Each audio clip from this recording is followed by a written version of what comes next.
আমরা যারা ফুল গাছ ভালোবাসি তারা ছাড়াও গোলাপ এমন একটি ফুল যে যে কেউ এই ফুলকে কম বেশি প্রাধান্য দিয়ে থাকে। আমারও ছাদ বাগানে প্রায় 14টির মতো গোলাপ ফুল গাছ আছে। শুরুটা করেছিলাম একটি দেশি লাল গোলাপ দিয়ে, তবে আমার বাগানের বেশিরভাগ গাছকেই আমি একদম সাধারণ পরিচর্যা করে থাকি। আগে মাটিতে করলেও এখন নতুন আনা গাছগুলিকে সিন্ডারে প্রতিস্থাপন করি। নার্সারি থেকে আনার পর কিছুক্ষণ ফাঙ্গিসাইড মিশ্রিত জলে চুবিয়ে রাখি, এতে গোড়া আর এঁটেল মাটিতে যতটা সম্ভব ধুয়ে বেরিয়ে যায়। তারপর গাছটিকে সিন্ডারে প্রতিস্থাপন করি। তবে আমি শুধুমাত্র সিন্ডার ব্যবহার করি না, তার সাথে ভার্মিকম্পোস্ট ওই 40%-এর মতো মেশাই, কারণ দৈনন্দিন ব্যস্ততার মাঝে বছরে অন্যান্য সময় সুবিধা হলেও গরমকালে বারবার জল দিতে হয় না। যাই হোক, মিডিয়া এমনই বানাতে হবে যাতে গোড়া একটুও জল না বসে, তাহলেই গোলাপ করা খুব সহজ। বছরে সবসময় কম বেশি কুড়ি এলেও আমি মূলত বর্ষাকাল আর শীতকালে এই দুটো সময়ই ফুল নিয়ে থাকি, ফলে ফুলের আকারগুলি সুন্দর হয়।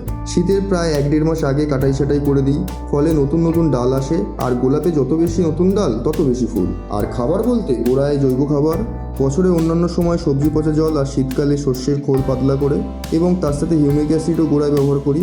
আর পাতায় 1261, 05234, 0050, ম্যাগনেসিয়াম সালফেট এইগুলি সময় অনুযায়ী স্প্রে করি, অর্থাৎ প্রতি সপ্তাহে এইগুলি ঘুরিয়ে ফিরিয়ে ব্যবহার করি। শুধু বর্ষাকালে খাবার বন্ধ।